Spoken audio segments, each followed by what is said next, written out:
Howdy my brothers and sisters all over gaming and YouTube. My name is effectevely and welcome to my first editorial on this channel. And the question I'm proposing on my first editorial on this channel is: are gamers getting smarter in how they spend their money, or are they getting even dumber? The question why I raised this question is, in the past couple of weeks, there have been some occurrences and the releases of certain games that have raised this curiosity on me. And I started digging a little bit, gaming sites, true gaming sites like I've watched Pretty Good Gaming, Jim Sterling, Total Biscuit as well, with all the debacle of G2A and Gearbox, but that's the gaming industry, not the gamers that I'm focused on the editorial on. What the editorial today is focused on is on the gamers in general.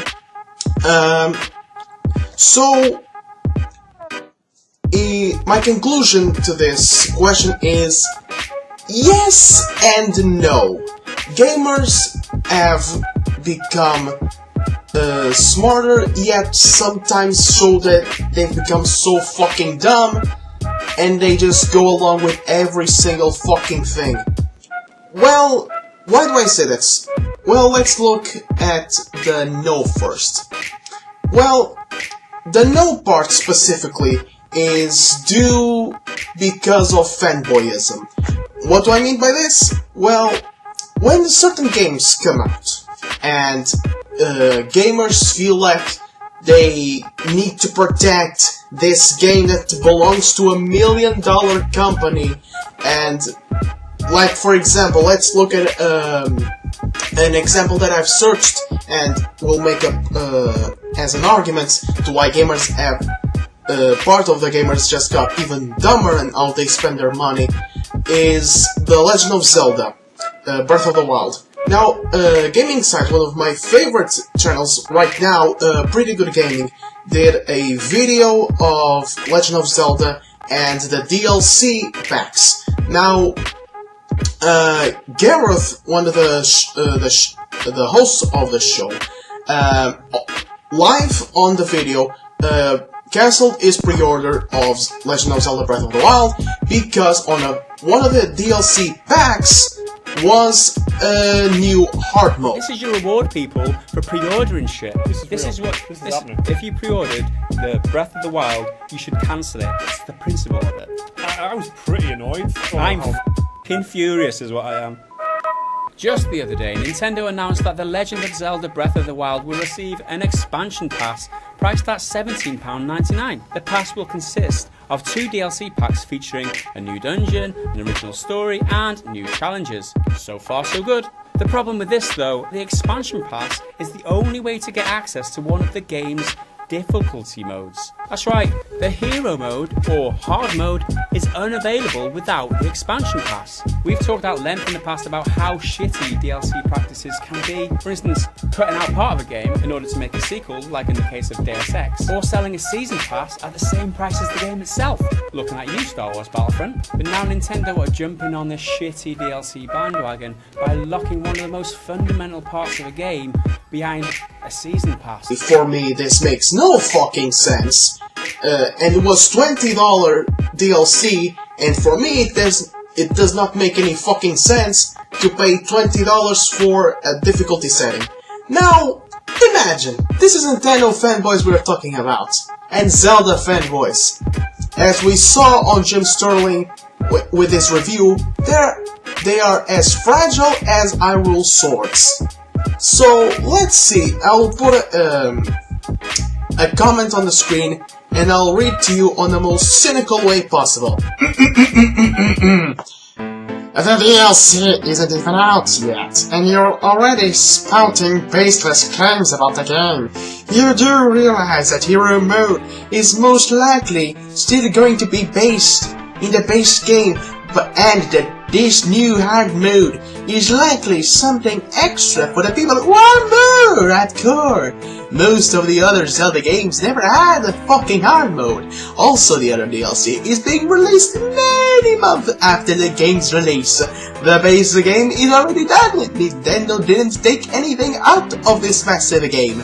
Lastly, it's $20 for the season pass compared to other... Here it says 2 A's, but probably the guy who wrote the comments meant to say triple, so... AAA games, most of the other season passes are at least double the price of Breath of the Wild's season pass. Again, the complete experience is already there in the base game, and I feel like you are already underestimating the cost of making a game. This is Nintendo's most expensive game to date. Of course, they are going to try to find ways to make more profit from this game, and to me, this season pass is completely reasonable. This is coming from a person who fucking hates DLC. Calm down and get your facts straight, man. So, this is one of the comments of the Nintendo Fan Voice, who clearly is so used to being butt-fucked by Nintendo and their practices that he doesn't even care. Like, he's so used to it. Like, if Nintendo shoved up his ass the Saints Row 3 dildo bat weapon, he wouldn't even notice. He wouldn't even use the loop. Nintendo wouldn't need the loop because he's so used to it. I assume it's the person who wrote this comment is a he, based on the fact that most of the gamers are 55 is male and 45 is female, so I'm guessing statistically wise this is a male gamer. So this dickhead doesn't understand. Let's look by bit, shall we? Now the base game is already done. True, Nintendo didn't take anything out of this massive game. Well, look, taking a difficulty mode that it's a fucking difficulty mode, it's unexcusable. In any way you can look at it, it's unexcusable. Why put a difficulty mode behind a paywall? It doesn't make any fucking sense. Like, for example, let's look at an example that Angry Joe ranted about in, I don't know, it was in 2011, 2012, around those years, and a game came out that was Metro Light. I think I'm not Metro Light or Metro Last Light, and the hard mode was behind a paywall, $5 for the hard mode. Now everyone flipped their fucking shits over it, but guess fucking what? If a company, if it's Nintendo doing it, the Nintendo fanboys would completely defend this shit. And look, if this guy clearly states that this is coming from a person who fucking hates DLC, if you truly hated DLC, you wouldn't pass that, but you let it pass because you're a Nintendo fanboy. You're so used to being butt-fucked by them and by their practices that you just let it pass. It's like a light breeze. For you being butt-fucked, it's like an explosion in a Michael Bay movie. It's like a breeze. It doesn't impact or anything. It doesn't eye candy or anything. It's just air. It's just air around you. Same thing with you and butt-fucking and Nintendo practices for you, Stephen Lin. Now, another thing that I want to talk about is I'm totally okay with DLC as long as it's done right. For example, one of the most high-rated products on Steam right now is The Witcher 3 Season Pass. Now, what does The Witcher 3 Season Pass give you? Now, the Season Pass for Witcher 3 for $30, I think, that if I'm not mistaken, I'll put the real price on the screen, gives you the expansion, real expansion, old school style expansion, not like one of those DLC like Mass Effect 3 DLC bullshit, EA. Like real expansion, like Skyrim expansions, big. So what the first expansion was, Hearts of Stone, was like 4-6 hours of good gameplay, good characters like Shani, all geared, the man, basically the Witcher's version of the devil. Great characters, great set pieces and everything. Really good stuff. The other expansion they released, Blood and Wine, was a completely new region. Humongous. It would take to completely 100% this area will take probably to you 20 to 30 hours. So you see, it's really good money. And I paid in Christmas.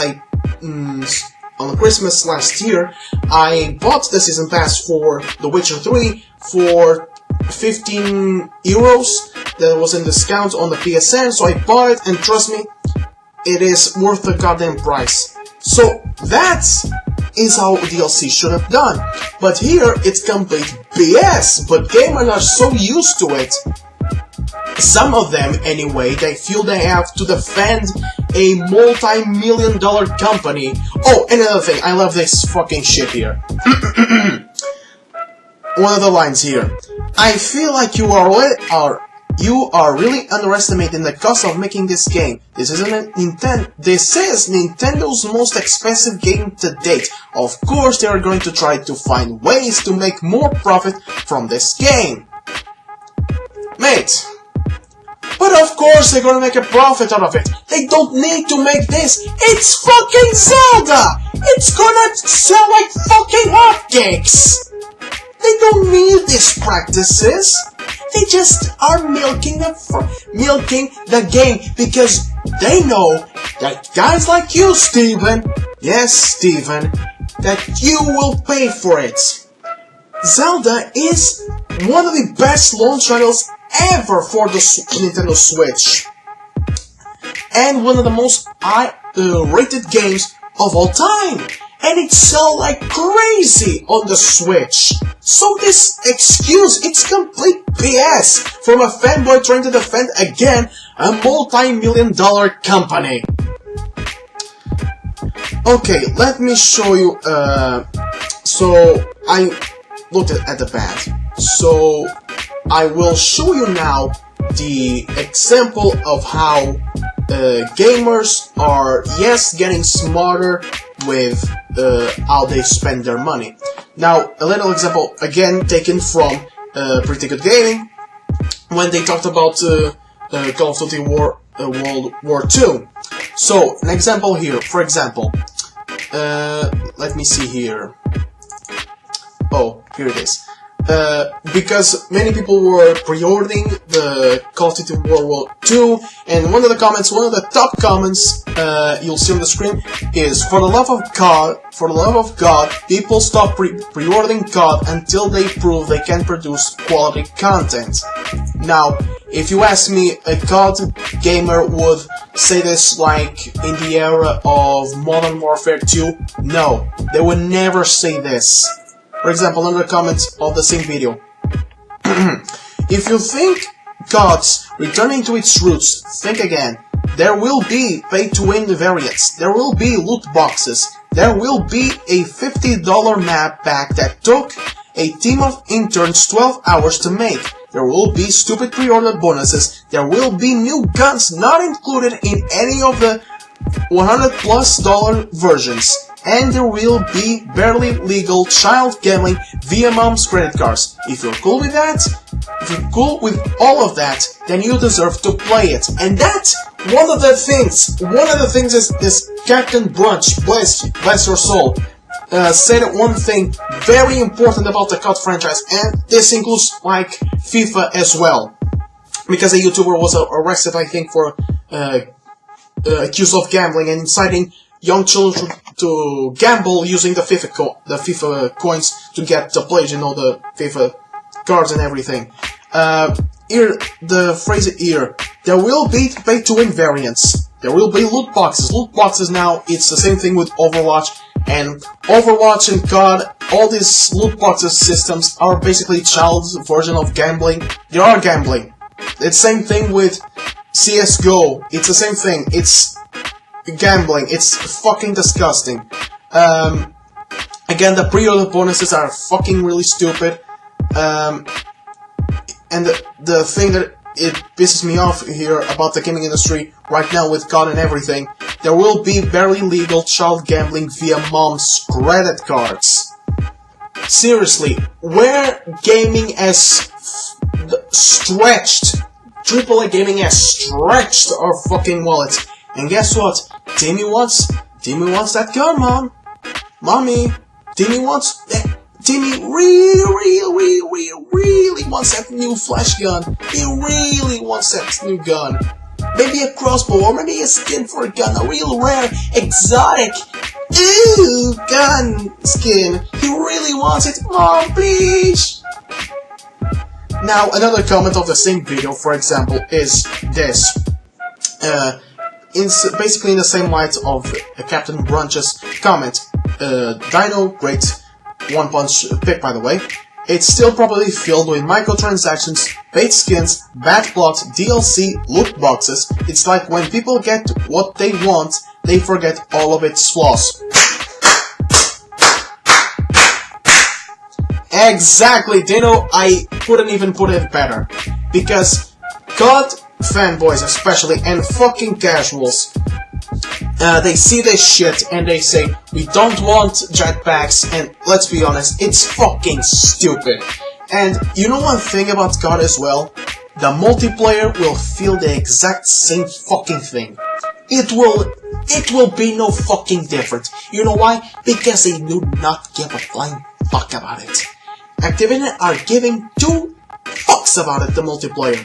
For example, Battlefield 1 has improved on the mechanics like Battlefield 4 and a Mirage of Battlefield 4 and perhaps the destructibility of Bad Company 2.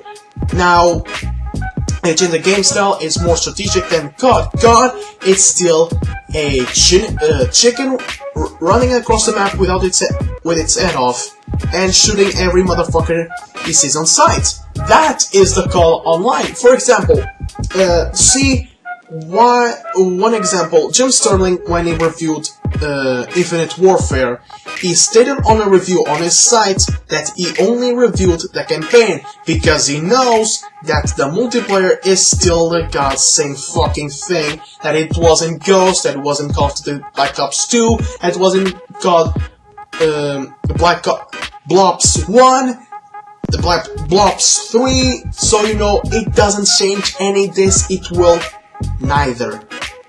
Another example of this, for example, this comment here from Bastiason.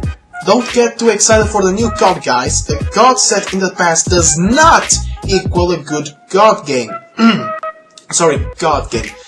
They will probably still fuck it up with supply drops, season passes, unbalanced multiplayer, shitty story campaign, you name it. Now, these 2 final ones, the season passes and the unbalanced multiplayer, is really important because the season pass and the unbalanced multiplayer are really online components that fuck up the online experience of COD. For example, the unbalanced multiplayer. Merc Music, a YouTuber who uploads frequently on Call of Duty, and I urge you guys to check out his channel because his editing style is really funny and his personality is really good as well, and he talks about this in the game because he talks about imbalances, and he's passionate about Call of Duty because he's not a fanboy. He understands that he's getting fucking the ass, and he's also said to his fans to not pay money to spend on supply drops. He said this. He said this on the camera, to not pay money to supply drops because it would cause unbalanced multiplayer for the entire multiplayer of COD, Infinite Warfare, Blobs 3, because on Blobs 3 I think it was when it started the supply drops. Another reason here, another comment that I, not about Call of Duty, but a a site that signifies that gamers are now smarter in how they spend their money, and how they are more smarter in how they can identify these kinds of bullshit practices. For example, this from Bodo Peters about Mass Effect Andromeda. Andromeda is a sad example of an EA studio shitting all over the franchise, yet still generating sales by attracting consumers that haven't played the original games. As a long-time BioWare fan, this was the release that was finally done it for me. I will never again buy an EA game at full price or pre-ordering it. I'm honestly wondering sorry, how important managers of the gaming industry can be so ignorant that they would turn literally every fucking game in a generic open world action adventure and shafting tons of long-term customers in a favor of short-term revenue generated by non-loyal fans. Yes, the people ultimately in charge of a game's budget are people who happen to don't have a clue and not give a shit about games at all. That's capitalism for you. Fuck EA. Now those two words, just fucking poetry, mate. Just fucking poetry. Alan Poe would be fucking proud of you, sir. He would be fucking proud. Now, my ultimate question was if gamers got dumber or got smarter now they use their money and their wallets. And my answer is, as I put it on the beginning of the video, was the two of them. No, because in the Zelda situation that I showed, and now yes, because of the COD and Mass Effect Andromeda that I've showed you now, and I've read to you. And one thing that is clear as water, as one thing that is running out in gamers is patience. Patience for DLCs, overpriced season passes like Battlefront, Star Wars, Battlefront style of season passes. We are getting so fucking pissed with that bullshit. Seriously, I'm getting so fucking pissed, and how these companies like EA keep shafting these season passes when they know these season passes are going to break the game flow or the multiplayer. In the case of Battlefront, because the season pass split the fan base, which was already split, and it split it even more. But who fucking cares? They got the money. One of the points Bodo Pierce says in his comments is the short-term revenue instead of long-term revenue gained from trust of customers. Now let's look at EA and compare it to CD Red Projekt, for example. EA does not give a fuck. EA does not give a fuck about you. EA gives as much fuck to gamers and customers as David Goyer gives shit about DC fans. Which, if you don't know, he doesn't give a flying fuck about DC fans. Now, CD Red Projekt, for example, it earned the trust of its customers. Sure, you might say some of the things they've done. They are not quite at the peak of yet consumer perfection or consumer-friendly perfection, but they are quite right there. So, yeah, our patience is running out. One thing is for sure, our patience for these practices and bullshit microtransactions, the loot boxes, the child version of gambling, our patience is fucking running out. But, you know what? Nothing will change until fucking idiots, fanboys, casuals, as long as they get, you know, it's like jingling keys for them. Like the COD fanboys that see the boots on the ground, the World War II, they're like babies on a chain link keys. They're like, yes! Oh, look at the guns! Look at the boots on the ground! Yeah! all that kind of bullshit, and they just eat it up. And the gaming industry sees this and well, fuck it. They are pre-ordering it. They are buying our game basically. We can shove them in the ass. They will probably ask us to. My heart just hurts thinking about all these things. Now, of course, this is only a rant of my part, and I wanted to leave this question if you agree, or if you don't agree with my points, or even if you thought I was a little bit harsh with the Zelda fan base on that first comment I showed as a argument why some gamers are just getting dumber and dumber and how they spend their money. Well, I can tell this one thing to the Zelda fan base, who will probably write on my comment, say fuck you or kill yourself. One thing, motherfuckers, I don't fucking care. Come at me, bitches. Now, as always, my brothers and sisters, I will see you around, and auf Wiedersehen, meine Freunde.